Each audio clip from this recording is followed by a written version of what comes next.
Are you trying to do it in one take, or you can edit down? I can edit. Okay. Hi, Marvin. Hi. I guess we're rolling then. Yes. Thanks for telling me. You have such a nice smile. Oh, thank you. You're welcome. Okay, so where did we meet? Do you remember? So we were, I think we met about 20 years ago here in Hillcrest at a Hillcrest Civic Association event at a neighbor's house on French Avenue. That's how I remember it. I wish I could definitely say yes or no. I don't remember how we met. Yeah, but you were with 2, maybe 3 other Artists? black artists. Yeah. And you each bought 2 or 3 pieces, had them set up on easels. Oh, wow. I do not remember that. But I mean, I don't remember that particular event, but I definitely participated in a Hillcrest. And I remember you inviting me, but I thought we met earlier. We had to have met earlier because otherwise I wouldn't have have invited you. Yeah. So I thought we had met at one that was there was another artist, his name was Million, and he lives in Northeast, and he had a big home, and it was called Art in the Garden or something like that. And I thought we met there. And then you invited me to something similar, which was a Hillcrest. That could be. Yeah, that's where I thought. But okay, let's go with that. Yes. Okay, so where do you remember, and how do you remember meeting the art? Because the artwork is behind you. Can you talk a little bit about it? Dancer in Air. So, it just struck me because it's just beautiful, and the craftsmanship and the time it took, the discipline it took to paint with, small pieces of paper to create this image that does have a lightness, a lift to it. So I thought it was well titled. I love the color. I love the concept. I love the discipline it took to, and not just the discipline to execute it, but to come up with the idea that I'm going to create this work using this method and then do it so beautifully. So the method, thank you very much. The method is paper mosaics. So where I rip pieces of paper and I use the paper as the paint. And so don't let me forget to get a picture of the other piece that you have too, please. Oh, right. Okay. And so then are you okay with sharing a little bit about who you are? And what you do? Oh, well, I'm old, so that could take a while. So, and I've done some stuff. So I'm Marvin Bowser, native Washingtonian. For most of my adult life, I've done stuff for the military, the government, defense industry. That was very technical, so communications, research and development, field testing, did some ocean engineering in there. Left all that after 34 years to pursue my artistic side. Mm-hmm. So I act and I'm a photographer since then. And that's been, would you believe it, like 7 years-ish. Since you left? Yeah. Since you started photography? Yeah. Wow. Time is moving. Time's moving. Okay, wow. So we have to, you're on Instagram, right? Yeah, my photography, I have 3 Instagram things. Instagram? So the photography is Marv Image. Because I have an actor one, Marvin Bowser, and my general one is First Pro DC. Oh, that's right. Yes, that's right. Okay, so you can't say that and still not mention why you're First Pro, what that means. Oh, see, but okay, right. So my last name is Bowser, rhymes with the mayor's last name. Why? Because we have the same parents. So. Yeah, it's awesome.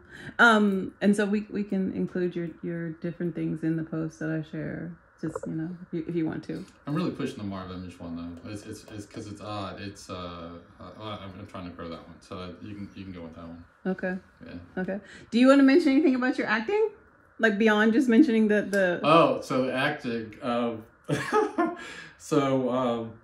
I'm currently in a series on All Black TV called Hush. I play Judge Lloyd Dupree, and we're in our second season, so that's kind of cool. So Hush, All Black TV, it's on oh darn it, Paramount Plus too. Now. Oh, is it? Yeah. Neat. Okay. Yeah. So I don't know if we're gonna have a season 3 yet, and I get shot at the. Oh, should I tell people that? It's too late. So, Yeah. Wait, don't finish that. You cannot finish that sentence. Huh? Huh? Yeah, huh? Well, no, Next question. It's already out. No, I do. I get shot in season 2, but I don't know if I get killed. Oh, got it. So it's okay. the cliffhanger. But they shot half the cast, so I'm like, So there's no telling. There's no telling who's coming back or what condition they're in. And and they could so he's in a coma and there's just talk bad about me for a whole season. I don't know how that's going to work. So, but I had a lot of fun. If it doesn't work out, that's funny. Yeah.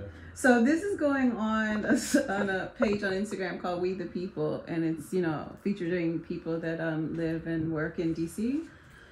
And can you what do you think about DC? How long have you been here anyway?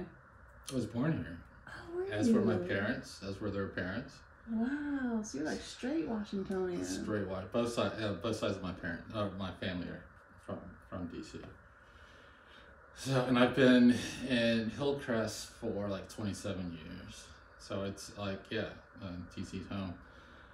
So I've seen, all the changes from the riots in '68 to what we're going through now. I was active duty Air Force when crack happened. Wow. When it grew up. Yeah. When I got back at like near the height of all that foolishness and saw the city turn around. This whole just craziness now, coming out of COVID and all, it's a lot. It's a lot. But it was bizarre. Like, so all the development and everything everybody's excited about, but it was bizarre for the nation's capital to still have, undeveloped buildings, empty buildings, parking lots everywhere that were a result from the riots so many years ago. Mm-hmm. So I'm happy to see that's gone.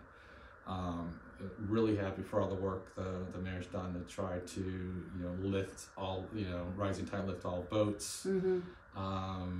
And there's still more work to come for like everybody to understand and take advantage of like what's happening in the city. Mm-hmm. So it is for everybody. It's not just for them, like the way some people feel. Mm-hmm. And your schooling? My schooling? Well, shucks. So we did Catholic school, grade school and high school. So I graduated from DeMatha.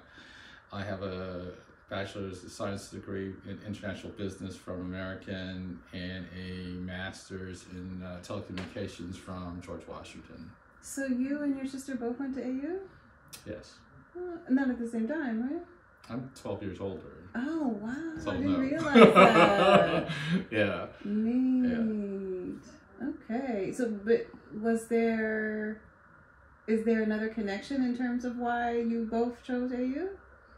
Was there a family? So she went to AU for graduate school. So she has a master's in public policy. Mm-hmm. I went to AU for undergraduate school. Oh, for undergraduate. Okay. So nobody prior to you two went to AU is really what I was... We have an uncle who went to AU. AU. Back a ways, yeah.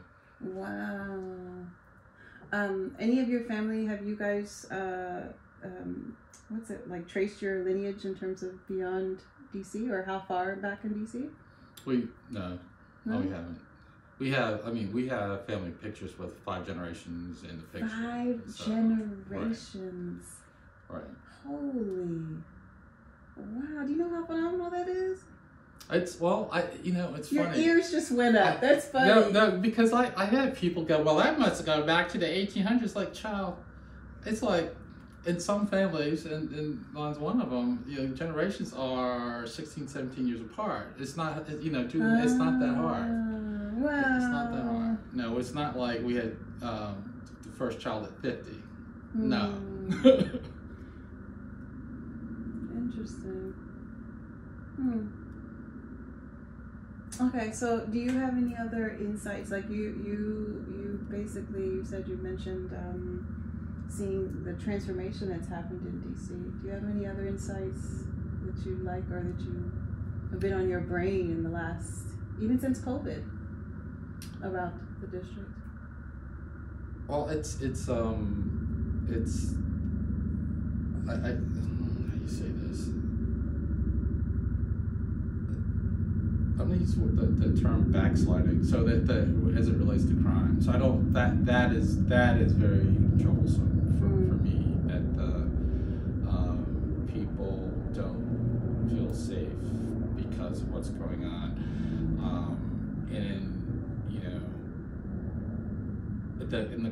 the causes aren't as clear, so the solutions aren't as clear as they were like during crack. I think it's absolutely true that it's not just a policing issue. It's a, children need attention from adults. That lack of, people don't respect people anymore. When people don't respect themselves, then they don't understand that their life has value. And that's a problem. So people who feel like they have nothing to lose will have no boundaries. They have no borders, and we have to go back to like a society that loves people and each other, respects each other, and where people have value because they're people. And that bothers me when you look at some people, look them in the eyes if you dare, right? And they just it's a problem, and that really does weigh on me. And I'm involved in the STEM program at HD Woodson, and have some opportunity to do something positive for our youth. And when you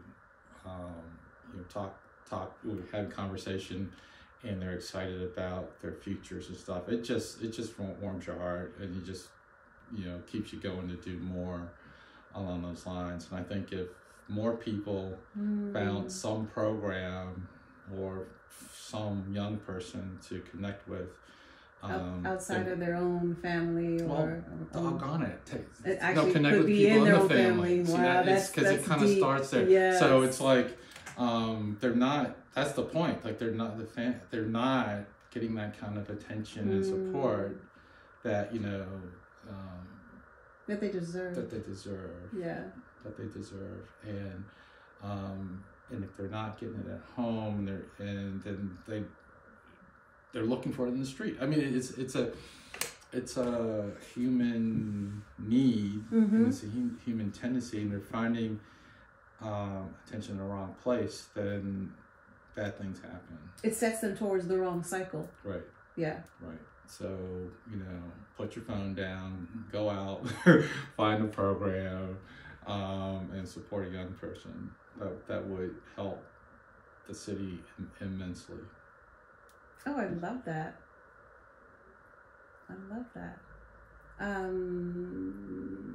Is there anything else that you like as in this?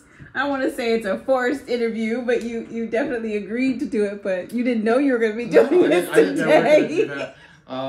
Well, ask me about my photography stuff. Let's talk about that. Okay. Do you want me? Yes. Okay, so share some of your photography then. You're supposed to ask a question. Oh, okay. So what made you get? Because the way you looked around like you were about to pick up something and share. That's why I said. But what made you get into photography? Oh,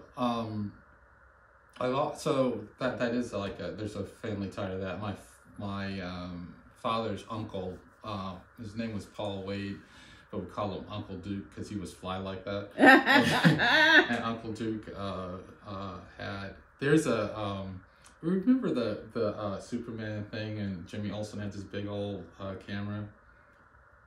I don't know who Jimmy Olsen is. Oh, Jesus, am I that old? Sorry. The Star Reporter. Well, anyway, he had this. He was a Cadillac kind of guy. So he had this Cadillac kind of camera. It weighs a ton. It's big. It's Graflex. I might be pronouncing it wrong, but he would do the family portraits and stuff like that. My father picked that up, and I picked it up from him, and he actually gave me all his camera gear. Oh, a lot nice. of it, I didn't even know what it was for the longest time until I started getting more into photography and figured it all out.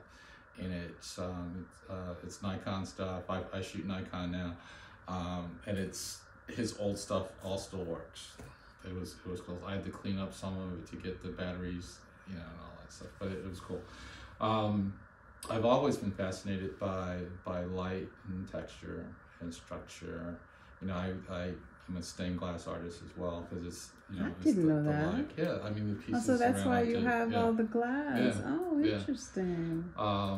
So the photography was kind of an extension of that. I mentioned I was stationed in Germany for 4 years and traveled a lot. So I bought a nice film camera because this is the 80s.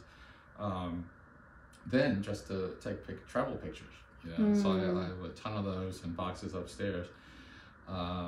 But that's and then when digital cameras started happening, I had a version of each generation of digital camera until now. I have a nice DSLR gear, and just started taking pictures. So when I left all my defense stuff, I wanted to try a few things, and photography was one of them, as well as acting and a few other things.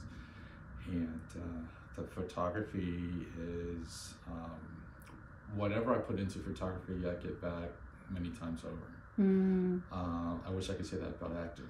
I cannot. I'm sure a lot of actors wish they could say that about acting. Right. Yeah, and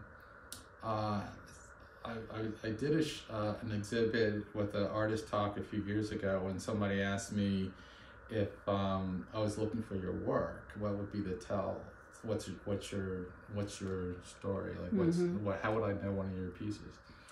And it was so early in my journey, I really didn't know. I'm like, I don't know. Yeah. I didn't work on that. So now I can say that I love strong color, vivid color.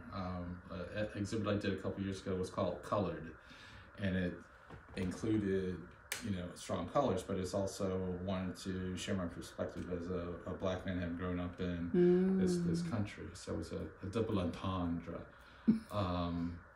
The last show I did is called Black Hair, and I used our hair as a way to get at black culture.